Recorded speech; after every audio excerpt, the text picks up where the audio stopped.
Bienvenidos a todos los que estén escuchando esta transmisión. Esta transmisión, esta charla del día de hoy, es parte de la celebración y es en honor a los ganadores del 17 concurso Leamos la Ciencia para Todos, que, que bueno, ya fue el cierre del concurso, ya se anunciaron los ganadores. Incluso ya está abierta la nueva convocatoria para el siguiente concurso, que este último concurso ya sería el número 18, entonces ya pueden leer la convocatoria en la página del fondo. Recuerden que es leer un libro de la ciencia para todos y hacer un trabajo escrito al respecto. Y bueno, pues esta conferencia se llama La matemática, un viaje del cero al infinito. Y pues este título no es nada más porque sí, es porque el doctor Pablo Amster tiene un libro que se publicó recientemente que se llama Del cero al infinito. Entonces, bueno, déjenme presentarles al doctor Pablo Amster. Él es doctor en matemáticas por la Universidad de Buenos Aires, en la que es actualmente profesor y en la que fue director del Departamento de Matemática de la Facultad de Ciencias Exactas y Naturales. También es investigador principal del CONICET, Consejo Nacional de Investigaciones Científicas y Técnicas. Es autor de más de un centenar de trabajos de investigación científica y de 3 libros en el área de ecuaciones diferenciales. Uno de ellos publicado por Springer. Colabora en diferentes proyectos de investigación en universidades argentinas y en otros países. Dicta con frecuencia conferencias y seminarios de divulgación y escribe textos destinados a un público amplio. Ha dictado diversos seminarios sobre educación, teoría matemática de las decisiones y talleres sobre matemáticas y música. Ha publicado, entre otros, los libros La matemática como una de las bellas artes del siglo XXI, Mucho, poquito y nada, un pequeño paseo matemático, Fragmentos de un discurso matemático, publicado por el Fondo de Cultura, Matemática Maestro, un concierto para números y orquesta, y Teoría de Juegos, una introducción matemática a la toma de decisiones, también publicada por el Fondo de Cultura Económica. Y bueno, su última publicación con nosotros, que es Del cero al infinito, un recorrido por el universo matemático, publicado apenas en 2019. Entonces, pues, sin más, bienvenido, doctor, y pues adelante. Muchas gracias por aceptar la invitación. Bueno, muchas gracias a Antonio por la invitación, a toda la gente de Fondo de Cultura. Desde ya es un placer estar acá compartiendo, bueno, en este caso desde lejos, compartiendo esta actividad con ustedes. Em, Recién comentaba así un poco como al pasar que hoy tengo un día realmente a fondo, porque más tarde tengo también una actividad con Fondo de Cultura, pero Argentina, los hermanitos del sur, así que hoy realmente estoy conectado por todas partes. Em, pero bueno, realmente es un placer para mí estar acá, estar hablando, con más razón estar hablando en esta charla, conversación, me gustaría que fuera un poco de cada cosa, ¿no? En esta charla y conversación con, en primer lugar, los ganadores de este concurso de Leamos la Ciencia para Todos, que para mí es un auténtico regalo haber podido leer reseñas de los distintos libros y escritas por, bueno, lectores de muchas edades distintas, desde lectores muy jóvenes, de colegio secundario. Bueno, realmente, ¿qué más puede querer un autor que ser leído y ser leído de una manera tan agradable? ¿Sí?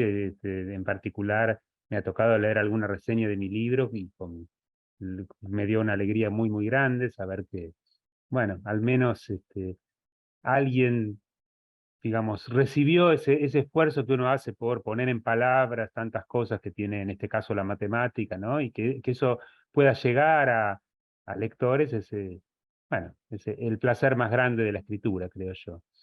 Y justamente a partir de esta idea de que leamos la ciencia para todos y esta idea de que, bueno, de que la ciencia realmente no solamente se puede hacer, sino también se puede transmitir. De alguna manera me gustaría también ir un poco más allá con esto, ¿no? Porque justamente en el fondo la ciencia también es una forma de leer el mundo, si se quiere, ¿no? Cuando el científico observa el mundo e intenta describirlo y a partir de eso intenta, bueno, poder formular teorías a partir de eso que observa y poder predecir fenómenos, poder, digamos, todo eso tiene que ver con la lectura. O sea, para mí el placer de la lectura incluye el placer también de hacer ciencia. Y en el caso particular de la matemática, ustedes sabrán que la matemática tiene un lugar especial dentro de ese campo de las ciencias, que de hecho a mí de alguna forma siempre me gusta ponerla un poco a mitad de camino entre las ciencias y las artes, porque también la matemática no solamente estudia fenómenos, sino que también crea universos, ¿no? Galileo tenía esa frase famosa de que el gran libro se refiere a la naturaleza, ¿no? El gran libro está escrito en caracteres matemáticos, ¿no? Y quien no maneja ese lenguaje, no me acuerdo cómo decía, vaga por un oscuro laberinto, algo así.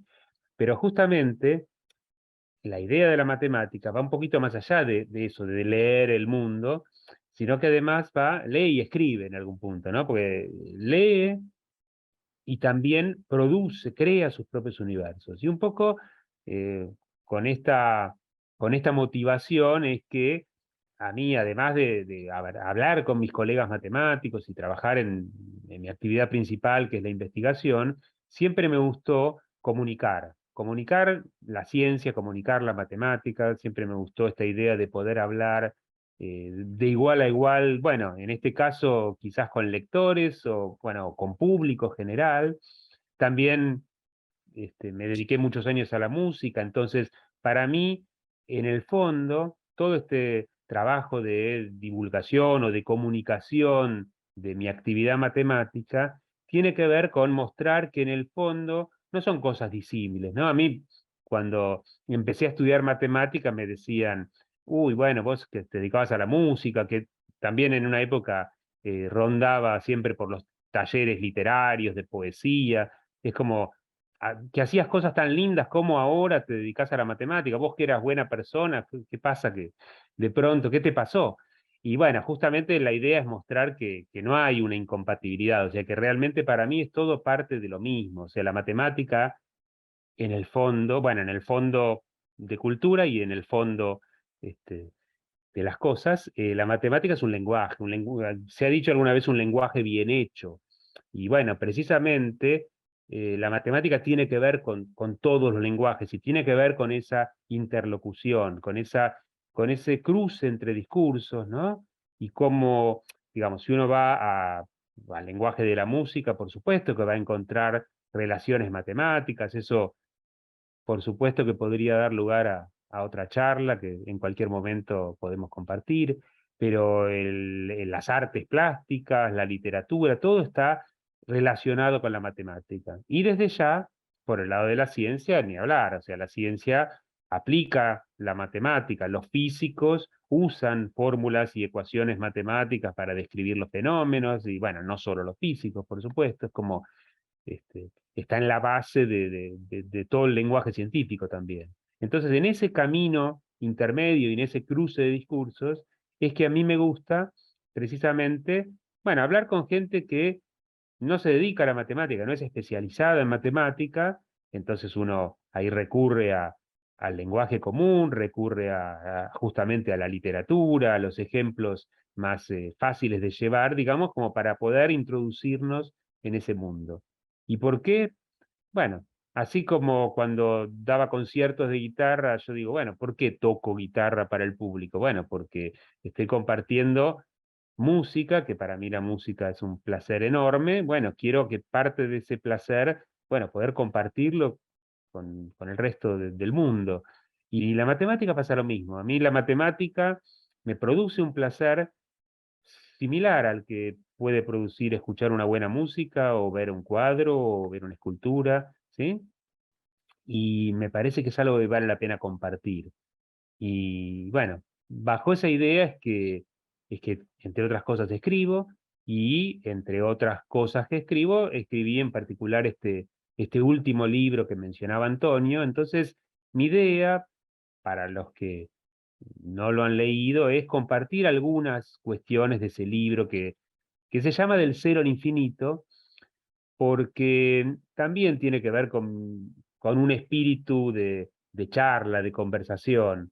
Em, el origen del nombre en realidad es, bueno, una frase que cuando yo viajaba y hacía música, durante muchos años iba a tocar a Suecia, porque bueno, conocía gente que me organizaba cosas ahí, y ahí en Suecia hay un dicho que es, hablemos, o sea, es como decir, bueno, tomémonos algo, sentémonos y charlemos de todo entre el cielo y la tierra.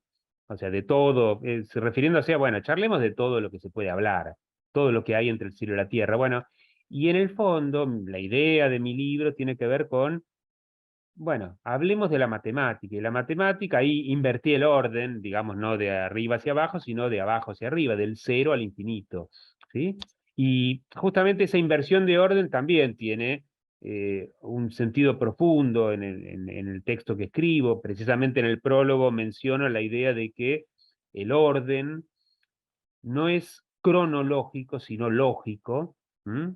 Si la matemática se estudiara siguiendo la cronología, y bueno, por supuesto que habría que empezar de contar piedritas y luego, mucho después, empezar a desarrollar las estructuras matemáticas. En cambio, la lógica impone un orden que es empezar por el cero. O sea, el cero, bueno, si uno piensa en la teoría de conjuntos, el conjunto vacío, y sobre eso se va construyendo el edificio matemático. ¿Sí? Eso, en la construcción de, ya sea la construcción formal de la teoría de conjuntos, como, bueno, una idea más intuitiva, o no sé, en la teoría de números uno pensaría lo que se llama sistema de Peano, el número cero como primer elemento de ese conjunto de números, y luego la función de sucesor, el cero tiene un sucesor que es el 1 tiene a su vez un sucesor que es el 2, y así todo sucede en la matemática. ¿Sí? Digamos, a grandes rasgos, Bertrand Russell dijo, la matemática es como la herencia del cero. ¿No? Tengo el cero y tengo esa función de sucesor y tengo las reglas de juego. La matemática en el fondo pasa a ser como un juego, y eso así lo trató de mencionar, de decir Hilbert, como un juego desprovisto de significado, pura letra, juego de, ¿no? Uno tiene un sistema, ¿no? Tiene un alfabeto, signos, y esos signos, mediante ciertas reglas, los combina y produce. La matemática son las producciones de ese lenguaje. Entonces, ¿por qué digo esto? Bueno, porque a modo de un juego, justamente uno tiene, eh, ¿sí? Como dije antes, esa herencia del cero. El cero que permite ir construyendo uno a uno los números. Una vez que tengo los números naturales, es fácil pasar a los otros conjuntos, y así sobre eso se apoya el edificio matemático. ¿Sí? Pero justamente cuando uno va realmente bueno, a hilar fino y qué significan las cosas, no es tan fácil, ¿no? El cero, justamente, antes que decía eso de que el orden es lógico y no cronológico, el cero, por ejemplo, recién apareció en la matemática europea en el siglo XIII. Eh, digamos, toda la matemática, no sé, de los griegos, por ejemplo, no tenía el cero, no tenía sistema decimal. Por eso digo, realmente es como fácil ver la matemática desde ahora, una vez que ya está, bueno, todo lo que ya está construido ya lo tenemos a la vista y lo aprendemos desde los primeros años del colegio.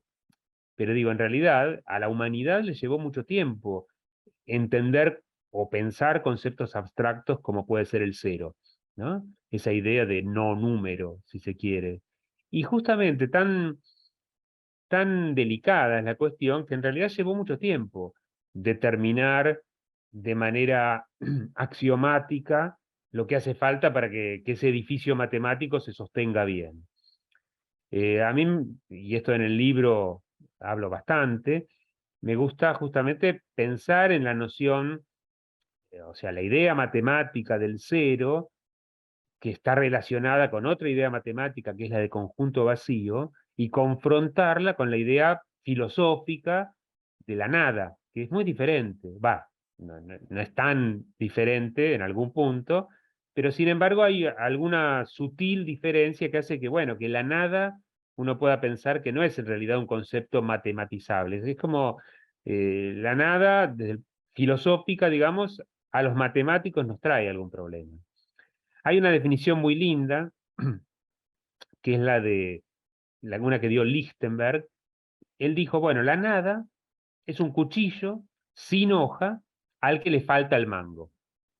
Lo cual es interesante porque, o sea, refleja la idea como pensamos, ¿no? O sea, nosotros para pensar en nada, primero pensamos en algo y luego vamos como quitándole, despojándolo.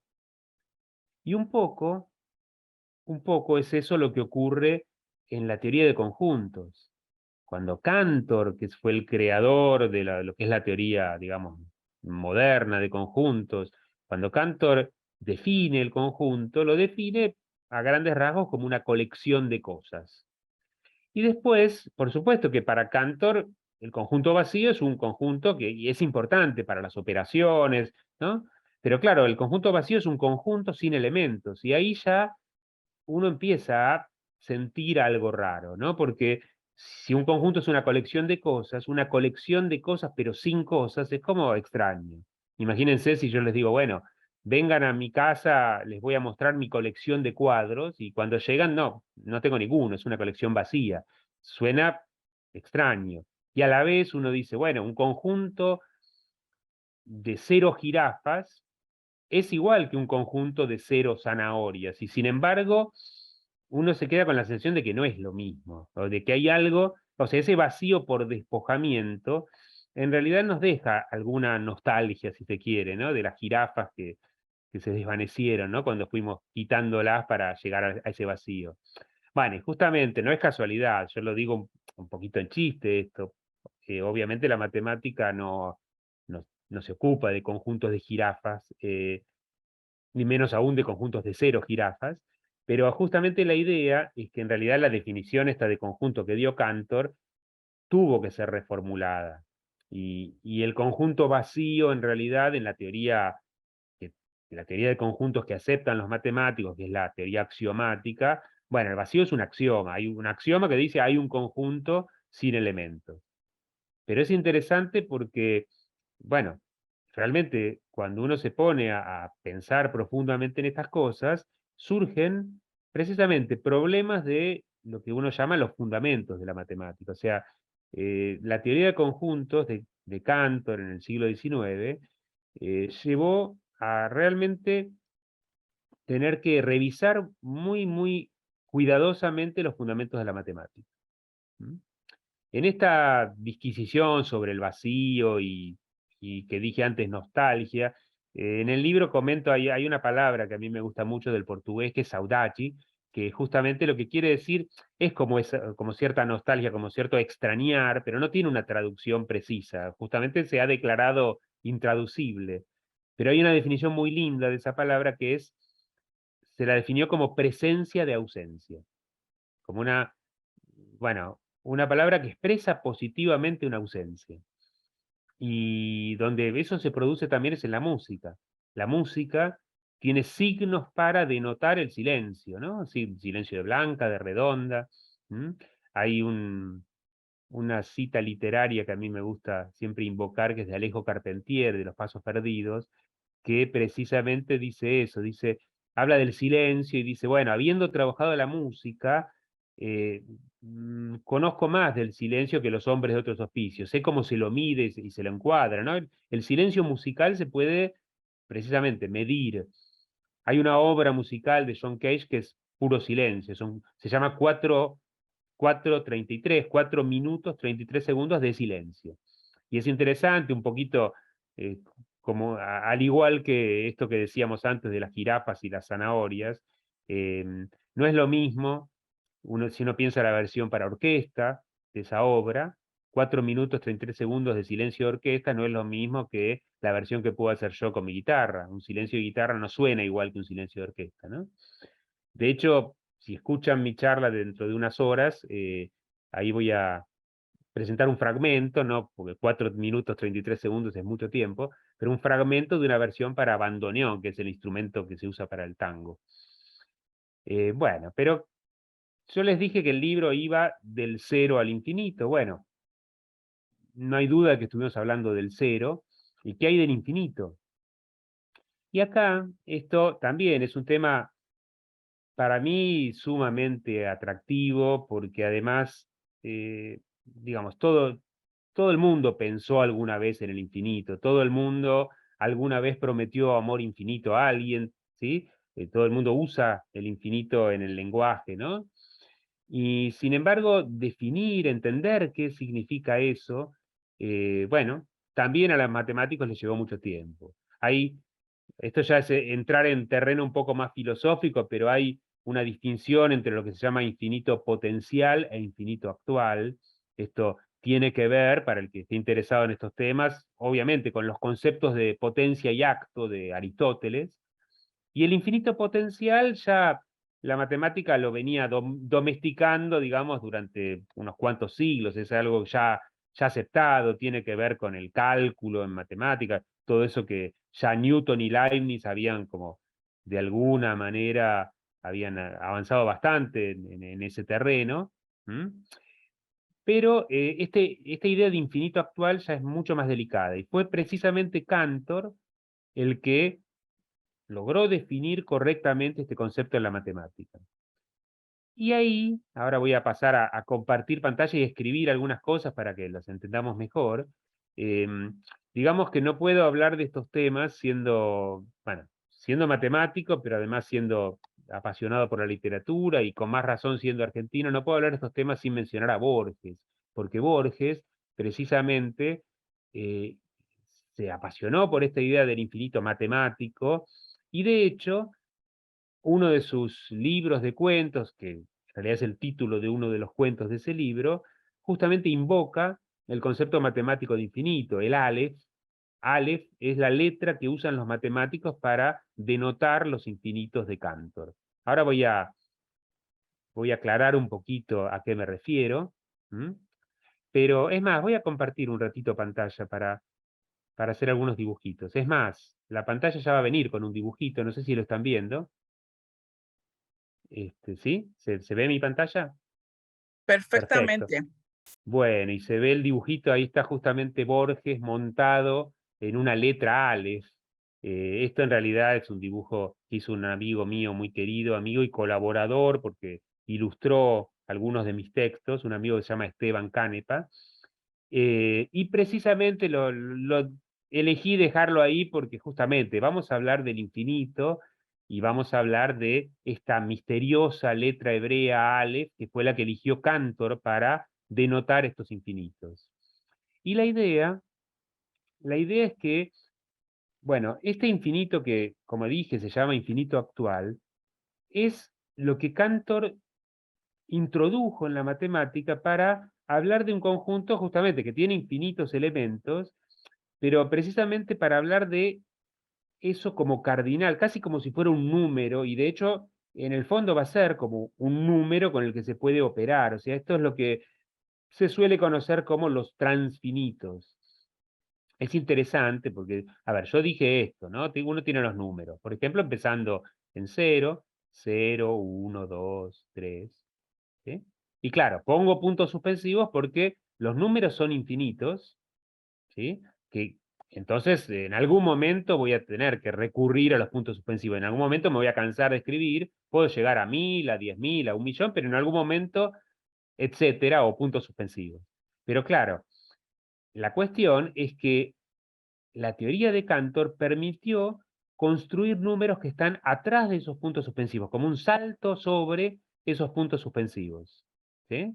Entonces, bueno, y de alguna forma, por eso esta idea de Borges ahí flotando, bueno, está pasando por esos puntos suspensivos, y acá va a aparecer lo que uno va a llamar el primer cardinal infinito, el primer número que está más allá de lo finito. Y en realidad, en principio, a ver, en la teoría de conjuntos a esto se lo suele llamar omega, que omega es la última letra griega, lo cual tiene sentido. Uno dice, ah, bueno, atrás de todo ponemos omega. Pero en realidad, acá, digamos, hilando fino, hay una distinción entre lo que se llama ordinales y cardinales, que obviamente no me voy a meter, pero digo, pensémoslo así. uno está acostumbrado y de hecho casi siempre, al menos a la intuición, al sentido común, a uno le parece que bueno, el infinito ya está. Si estamos jugando al juego, bueno, digamos un número, a ver, el que dice el número más alto gana. Yo digo 1000, alguien dice 1.000.000. Y si bien alguien dice infinito, bueno, ese ya le ganó a todos. Eso es lo que uno habitualmente piensa. No, Cantor nos mostró justamente que en realidad hay infinitos más grandes que otros. Y cuando Cantor, por supuesto no vamos a definir con detalle estas cosas, solamente lo quiero contar casi como un cuento, pero digamos, cuando Cantor logra definir este concepto de infinito y se da cuenta de que hay infinitos de diferente tamaño, en realidad a los cardinales infinitos, bueno, elige una manera de escribirlos. Entonces, a ver, en principio yo dije, tengo infinitos números naturales. Tenerlos uno a uno no es lo mismo que agarrar, tomar una bolsa y ponerlos a todos adentro y formar un conjunto. Bueno, cuando uno forma un conjunto con eso es el conjunto de los números naturales. Y ese es el infinito más pequeño que hay. Bueno, entonces, así pasamos de la última letra griega, que es la que supuestamente pone fin, es como ponerle el techo a todo. En realidad, al final no, eso no es el fin de nada, sino que es el comienzo. Y entonces Cantor elige la primera letra hebrea, que es esta letra Aleph. ¿Sí? Bueno, no está muy prolija, pero digamos una cosa así. Esa que es acá, esta misma letra donde está sentado nuestro amigo Jorge Luis Borges. Bueno, ¿y por qué Aleph? Aleph es la primera letra hebrea, pero en realidad, justamente, el más pequeño de los infinitos se va a llamar Aleph 0. Y eso es porque después va a haber infinitos más grandes. El Aleph 0 es más pequeño que otro que se va a llamar Aleph 1. Y así ya uno intuye y ya ve que esto no tiene fin. Y de hecho, el Aleph 1 es más pequeño que el Aleph 2, a la vez mucho después vendrá el Aleph 2000 y así, es más, mucho después va a venir un Aleph que va a ser Aleph Omega, porque sí, porque Omega es más grande que los números naturales. Así que hay infinitos cada vez más descomunales, cosa que cuesta un poquito imaginársela, ¿no? Cuando uno este, todavía no está muy metido en el lenguaje matemático, pero ya esto solo es una maravilla, ya esto solo hizo que Hilbert en algún momento dijera, nadie podrá expulsarnos del paraíso que Cantor creó para nosotros. Esto realmente tiene unas reglas y no contradice el sentido común, o sea, es muy fácil y muy, digamos, no cuesta entender por qué hay infinitos que son más grandes que otros, y esto a la vez no es un mero juego bueno, estético, sino que además tiene importancia, una importancia muy profunda dentro de la matemática, ¿sí? Entonces, por eso, cuando yo decía eso del amor infinito, hay que tener un poco de cuidado, porque no es lo mismo que uno le prometan amor al F0, que es un infinito, pero el más pequeño. Yo preferiría que a mí me ofrezcan un amor, por lo menos al F50, al F100, aunque sea, ¿sí? Bueno, pero más allá de eso, digo, para no dejarlos tan así sin explicar nada, déjenme contar qué es el conjunto, o cómo es que uno puede decir que un conjunto es infinito. Y la idea es muy simple. Bueno, en el libro yo lo cuento de varias maneras. A mí me gusta contarlo con un juego, justamente. Aquel famoso baile de la silla. ¿Sí? Esto, en alguna otra charlita que hicimos con Antonio, conté algo parecido y tenía dibujos. Bueno, ahora no tengo los dibujitos, pero vamos a contarlo. Imagínense que uno está jugando al famoso baile de la silla. ¿Qué significa esto? Estos son sillitas y acá hay, digamos, personas que se ponen a bailar, pero claro, la gracia está en este dibujo, son 5 personas y hay 4 sillas. Entonces todos bailan, cuando para la música, cada uno corre y busca una silla. Y claro, como hay una silla menos que participantes, entonces hay uno que pierde, que se queda sin silla, ese es eliminado, entonces se elimina una silla y se vuelve a repetir. Hasta que finalmente, bueno, hay un ganador y ese recibe un premio, no sé, no sé cuál es el premio, pero bueno. El asunto es el siguiente. Esto funciona porque la cantidad de sillas y de participantes es finita, ¿no? Entonces pongo 4 sillas y pongo 5 participantes y listo, ¿sí? Ahora, imagínense la siguiente situación. Voy a borrar.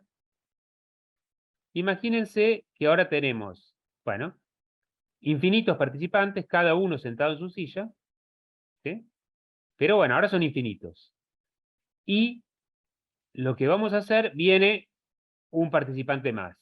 Y precisamente uno diría, perfecto, podemos jugar porque tenemos el número de participantes es uno más que el número de sillas. Entonces jugamos. Empiezan todos a bailar y sin embargo, después de que para la música, hay una manera de que no pierda nadie, de que cada uno quede en una silla. ¿Por qué? Bueno, justamente porque el conjunto es infinito. ¿Cómo hacemos, por ejemplo? Y imagínense, a ver, supongamos que este participante era el número 1, el número 2, el número 3, el 4, ¿sí? Y acá está el 0 que quiere su silla. Bueno, una manera de que se reacomoden y a nadie le falte su silla es justamente decirle, bueno, al 1 que ocupe la silla 2, al 2 que ocupe la silla 3, al 3 que ocupe la silla 4, y así cada uno se va moviendo un lugar hasta la silla siguiente, y la primera silla quedó vacía y el 0 se sienta ahí cómodamente en esa silla, tal cual como Borges ahí en su Aleph. ¿Está bien? Así que, en lugar de sillas podríamos haber dibujado Alepcitos acá, miren. Ahí está. Sillones. Bueno, entonces esa es la idea, y eso es lo que explica que el conjunto es infinito. ¿Por qué se pudieron mover cada uno a un lugar? Porque hay infinitas sillas. Si, digamos, si fuera una cantidad finita, digamos que acá es la última silla con su participante, bueno, se van moviendo y este participante se va a caer de la silla y, ¿está bien? Se va a quedar ahí sin tener lugar para sentarse, ¿de acuerdo? Pero el hecho de que sean infinitas permite eso, que se corran cada uno un lugar. Es más, es más, si en lugar de venir un participante vinieran 10 participantes, lo mismo. Lo que hay que hacer es correrse 10 lugares, o sea, el primero que vaya a la silla 11, el segundo a la silla 12, etcétera, etcétera. Es más, a ver, vamos a hacerlo más difícil. Imagínense ahora, ¿sí?, que teníamos de vuelta cada participante en su silla, infinitos, y acá el 0, como vio que la fiesta estaba buena, dijo, bueno, voy a traer infinitos amigos. ¿Será posible que puedan jugar al baile de la silla y que al final todos queden sentados? Y la respuesta es que sí, es posible. ¿Cómo hacemos? Bueno, claro, infinitos amigos, obviamente entendiendo que es una cantidad, lo que se llama numerable, o sea, ese infinito que es el más pequeño, ¿no? El que habíamos dicho antes, el Aleph 0. ¿Y cómo hacen? Y, por ejemplo, a ver, el participante 1 se queda donde está. El participante 2 se va a la silla 3. Ahora, el participante de la silla 3 se vaya a la silla 5. ¿Por qué a las 5? Porque vamos a ocupar las sillas impares. O sea, cada uno de los que se va teniendo que mover de lugar, el de la 4 se va a ir a la 7.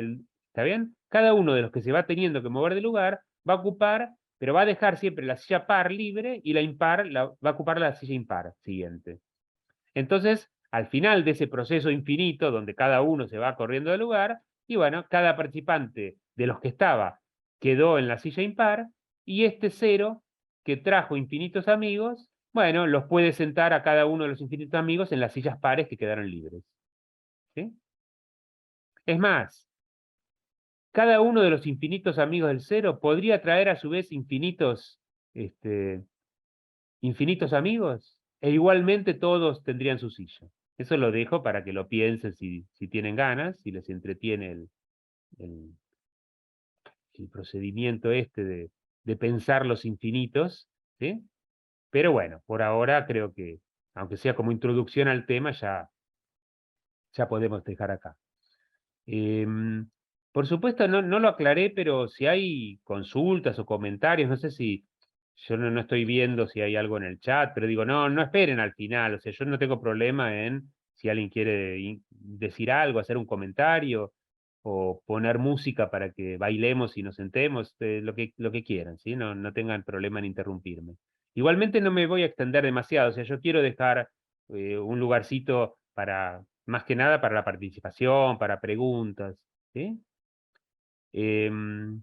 Bueno, y así un poco para terminar de contar, esperen, dejo de compartir. Ahí está. Un poco para terminar de contar, obviamente, yo ahora hablé del cero, hablé del infinito, bueno, nos falta todo lo que hay en el medio. Bueno, la matemática, en realidad, la matemática, digamos, es muy amplia y por supuesto uno no puede hablar de todos los temas, ¿no? Tendría que realmente, eso de tomemos algo y hablemos de todo, bueno, tendría que tomar bastante para hablar de toda la matemática. ¿M? Lo de los infinitos sí trae aparejado una cuestión que me parece interesante, así como dije que la nada no es matematizable si se quiere, bueno, el concepto de infinito absoluto tampoco.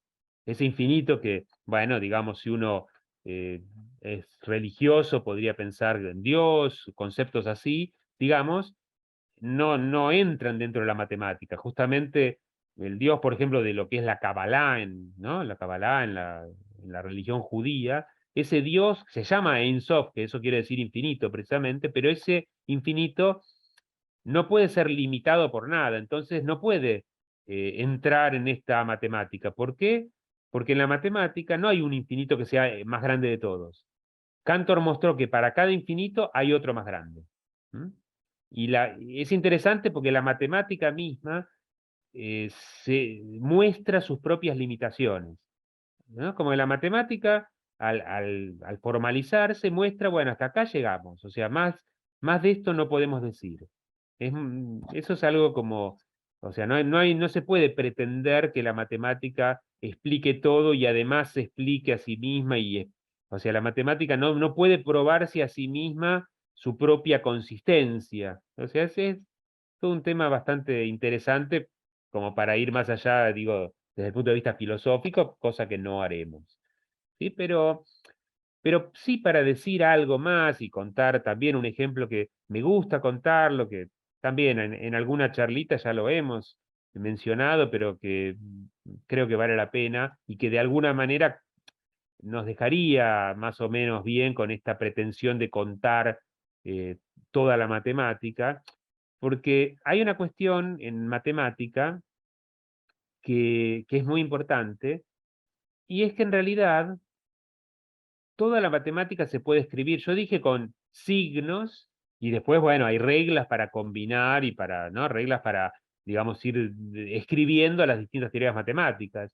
Pero a decir verdad, los signos, en el fondo, se pueden reducir a muy pocos, y más concretamente a dos signos. Y de hecho, eso sostiene toda la teoría, por ejemplo, de la computación, que uno sabe que se maneja con el sistema binario, ceros y unos.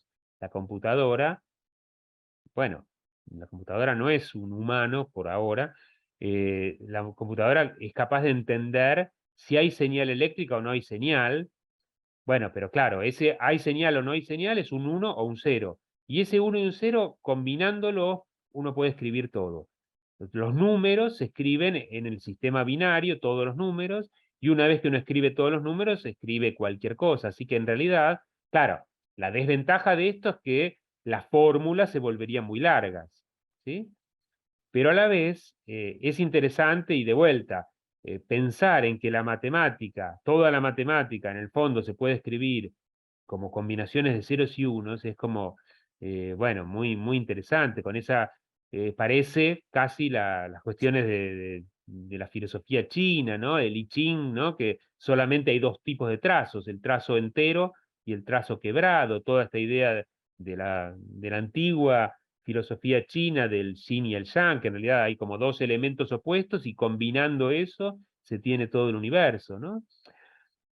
Bueno, justamente, ¿por qué digo esto? Bueno, porque basándome en esa idea del binario, en el libro cuento que alguna vez que me invitaron a dar, de hecho era una charla, pero para chicos, para pequeños, y claro, yo quería hablar de esta idea del binario, pero claro, no es algo muy fácil de plantearlo si uno quiere matemáticamente mostrar cómo convertir un número al sistema binario.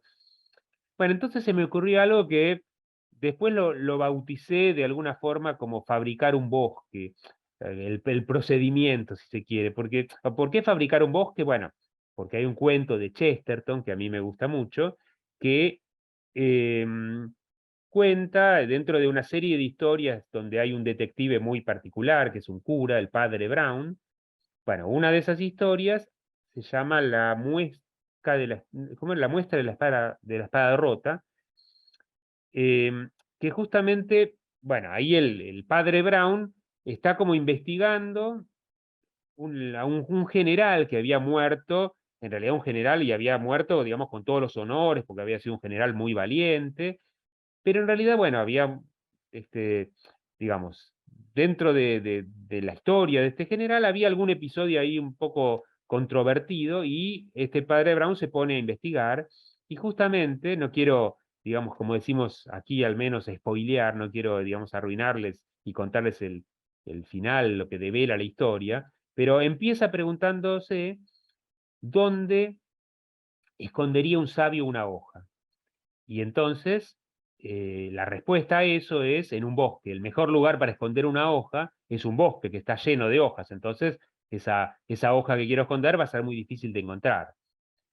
Y después se pregunta el padre Brown, ¿y si no hubiera bosque? Bueno, justamente fabricar un bosque.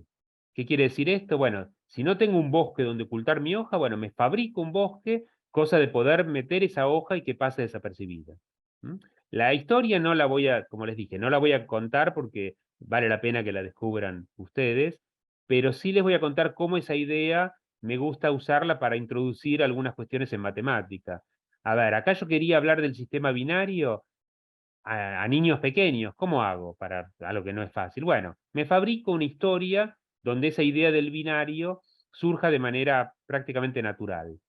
Entonces me inventé una historia de una princesa que en realidad el padre, como pasa con tantos padres de princesas, no quería que se casara con un plebeyo, entonces la encierra en una torre. Y el asunto es que, bueno, esta princesa logra comunicarse con su prometido y el tema es que tiene, como la van a trasladar un cierto día del mes, ella tiene que decirle a su prometido qué día va a ser el que la van a trasladar, pero el asunto es que solamente va a tener una ocasión de hacerlo, que es como un instante, donde solo puede hacer un gesto, sacar una mano por la ventanita ahí de la torre, y con un solo gesto tiene que decirle a su prometido, decirle qué día del mes se van a encontrar, o sea, la van a trasladar y ahí va a poder como escaparse. Bueno, y entonces ahí interviene el binario. ¿Por qué? Porque la idea es, bueno, ¿hasta cuánto se puede contar con los dedos de una mano? Uno diría hasta 5, los 5 dedos. Sin embargo, justamente la idea es que si uno usa los dedos, acuérdense, es una sola vez, un solo gesto que yo puedo hacer. Bueno, si uno usa los dedos de una manera matemática, los puede usar justamente para contar desde el 0 hasta el 31. Bueno, en este caso sería del 1 al 31, los posibles días del mes en los que esta princesa se quiere escapar con su novio. ¿Sí? Y vamos a contar por qué. Bueno, es muy simple. Acá, a ver, esta mano tiene uñas largas por la guitarra, esta mano no. Eh, los voy a usar de la siguiente manera. A este le voy a dar el valor 1. A este le voy a dar el valor 2. A este le voy a dar el valor 4. A este le voy a dar el valor 8. Y a este el valor 16. ¿Sí? Bueno, y pueden verificar, esto va a quedar como, también como tarea, como divertimento para ustedes, pueden verificar que efectivamente combinando esas cantidades yo puedo formar cualquier número entre 0, 0 sería así, y 31. 31 sería así. 1 más 2 más 4 más 8 más 16 es 31. Por supuesto que hay que saber, digamos, tener pero es muy fácil encontrarla, la forma de convertir un número como lo pensamos, quizás en sistema decimal, a este sistema de una mano. Pero efectivamente, Por ejemplo, si yo digo, quiero formar el 7, 7 es 1 más 2 más 4. ¿Sí? Suena raro, 7, pero bueno.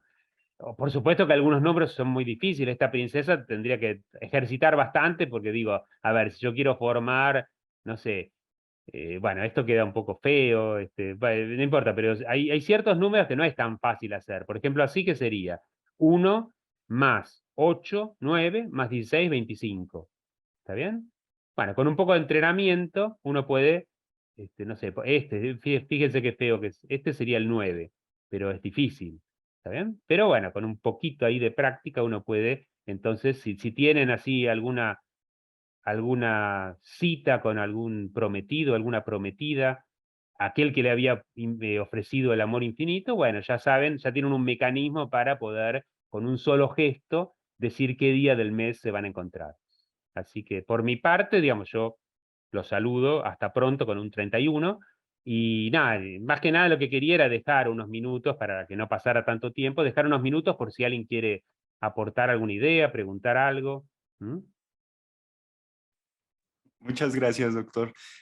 Aquí en el chat del Zoom, bueno, aquí en la sesión de Zoom se conectaron dos personas, González Gascón Alfredo y José Cosme Aguilar Bazán. Si nos pueden ir, también Daniela, si nos pueden escribiendo por el chat de dónde son y de qué escuela también, de qué estado de la República, si es que están aquí en México, y de qué escuela, nos van escribiendo por el chat en lo que se animan a hacer alguna pregunta.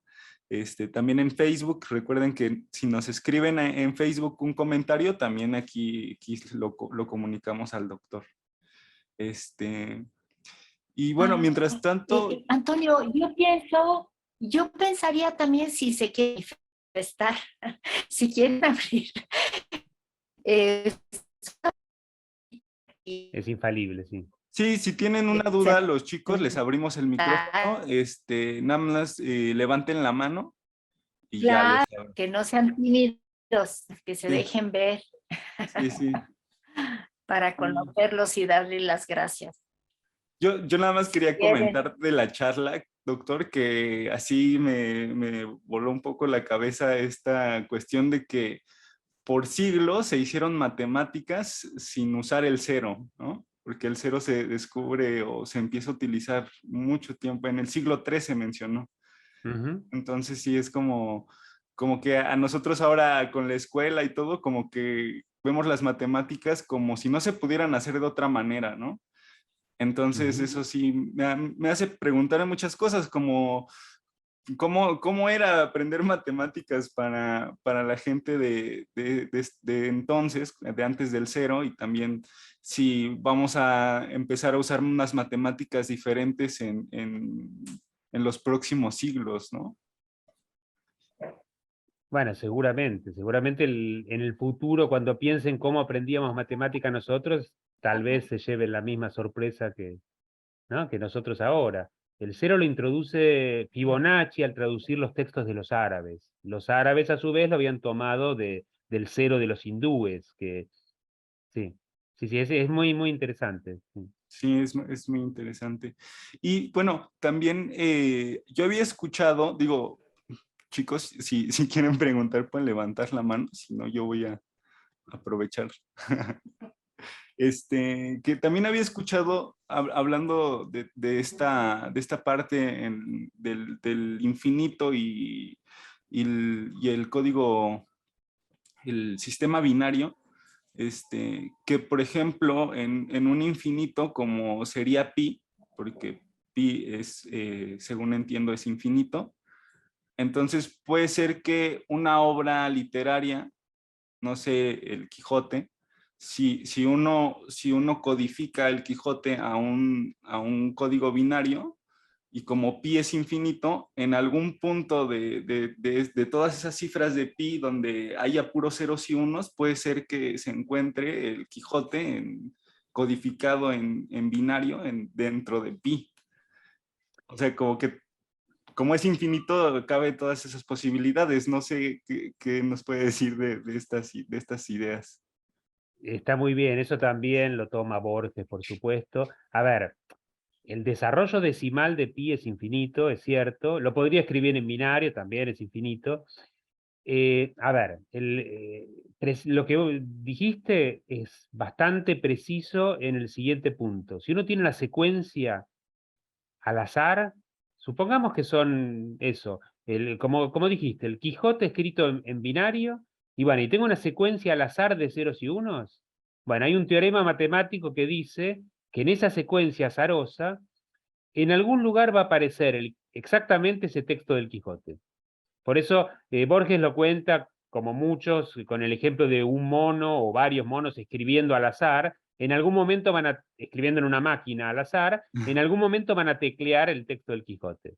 Y es más, lo van a teclear infinitas veces. Bueno, ahora, hay una sutileza respecto del número pi. El número pi no se sabe si eso es cierto, porque no se sabe si las cifras realmente tienen un patrón similar a las secuencias azarosas. Aparentemente sí, de hecho hay un programita, yo esto en el libro previo que mencionaste, yo también lo cuento, hay un programita que creo que todavía está online, que uno pone una secuencia de números y el programita responde si encontró o no esa secuencia dentro del número pi.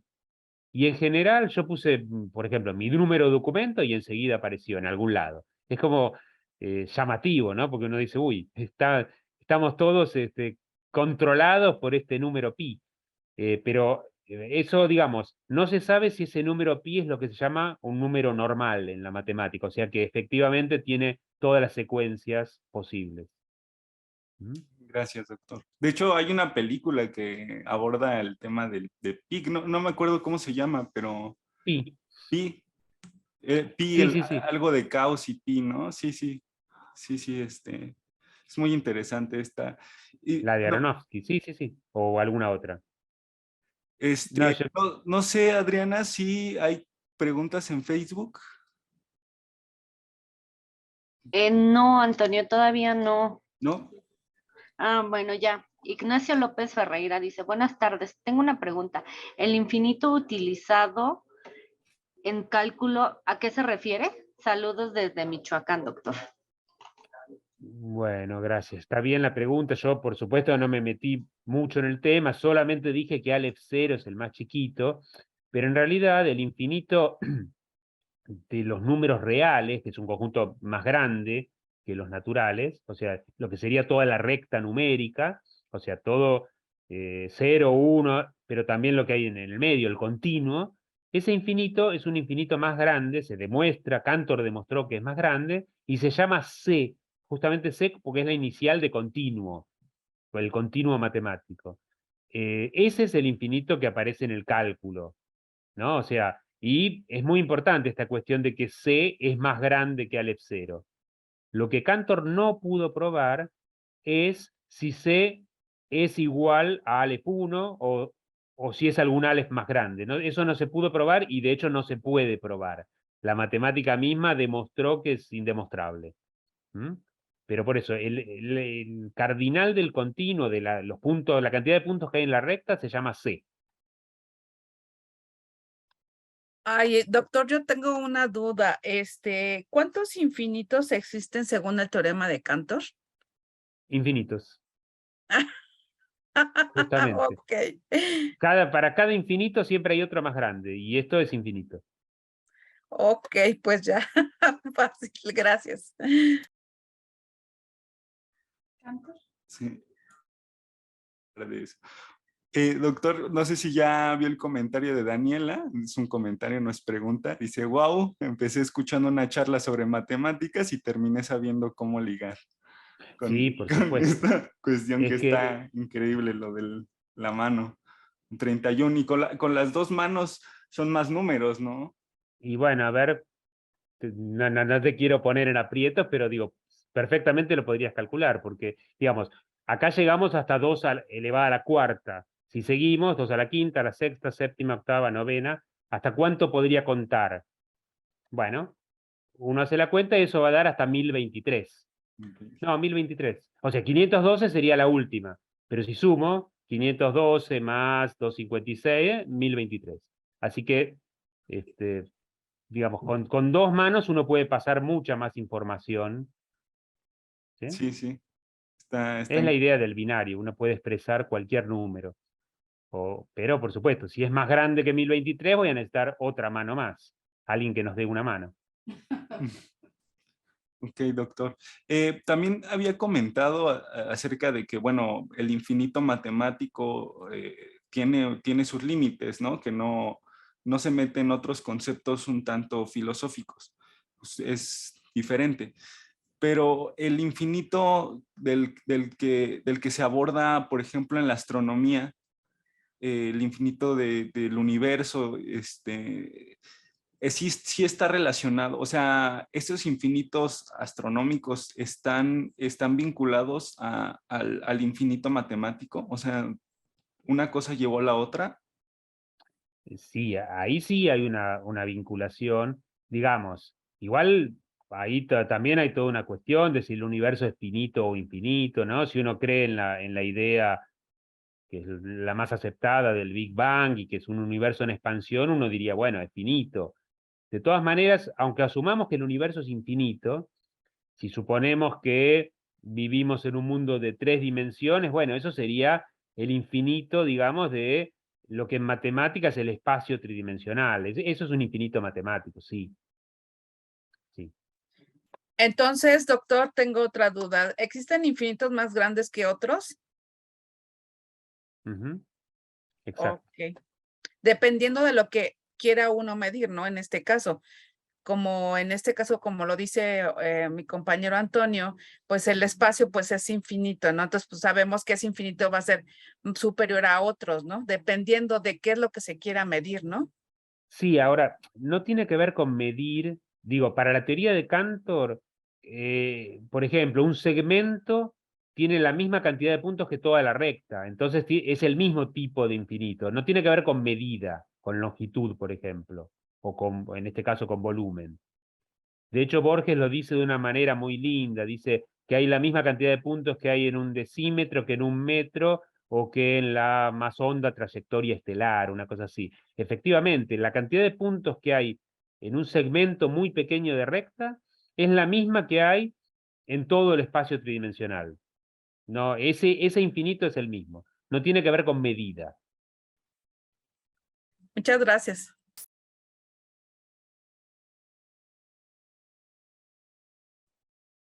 Bueno, no sé, chicos, los que están aquí,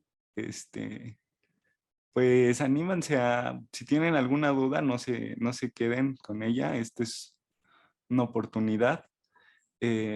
Bueno, aprovecho también para decirles que este libro del Cero al Infinito del doctor Pablo Amster está disponible tanto en físico como en virtual a través de de las librerías del Fondo de Cultura Económica y de su página web. Entonces, bueno, ya mucha gente compra en electrónico y eso lo consiguen aunque no tengan ninguna librería cerca. Monroy Vega, sí, adelante. Hola, hola, buenas tardes a todos. Yo también soy del equipo del fondo un poquito. Yo tenía una pregunta más relacionada con la bibliografía. ¿De casualidad conocerá bibliografía muy específica para el concepto de infinito en la filosofía? Uy, sí, pero sí, pero tendría que pensarlo. Sí, sí, sí, sí. No sé si lo puedo responder así ahora o en todo caso no tengo problema que me escriban consultas porque tendría que pensar, pero seguro, hay varios textos.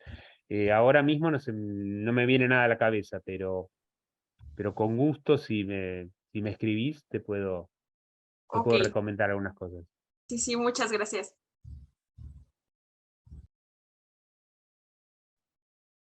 Bueno, pues si no hay más preguntas, podemos dar por terminada esta sesión con el doctor Pablo Amster. Doctor, va a haber quienes lo vean posterior a este día en las grabaciones, entonces, bueno, pueden comentar sus preguntas ahí en los videos y todo, y nosotros las compartimos al doctor, o si el doctor nos da su correo, pues lo pondremos ahí en la descripción del video. Entonces, Sí, desde ya, digamos, no tengo problema que incluyas mi correo ahí mismo si alguien me quiere escribir, o si no, responderte directamente, pero como les quede mejor, por supuesto. perfecto. Ah, Bueno, pues no sé si, sí, Laura. bueno, no, yo solo quería decir que tú le mandarás seguramente al doctor en cuanto tengas editada la grabación, porque igual puede ser útil para usted y para que la tenga ahí a la mano también, esta grabación de hoy en YouTube, ¿no? Sí. Bueno, se agradece. Sí. Bueno, pues muchas gracias, doctor. Fue una excelente charla. Ya habíamos escuchado un poco cuando fue la presentación del libro, pero ya como que más enfocada así en los infinitos. Es muy interesante y dan muchas ganas de leer ese libro. Digo, yo no lo he leído todavía, entonces ya lo voy a leer de una vez por todas. Ya me emocionó estos conceptos y espero que a los demás igual. Entonces, bueno, pues sin nada más, doctor, no sé si quiera decir algo más. Nada, nuevamente agradecer, realmente siempre me siento muy bien y muy como en casa, en este caso literalmente, por supuesto, pero así que seguramente tendremos alguna otra ocasión de seguir conversando.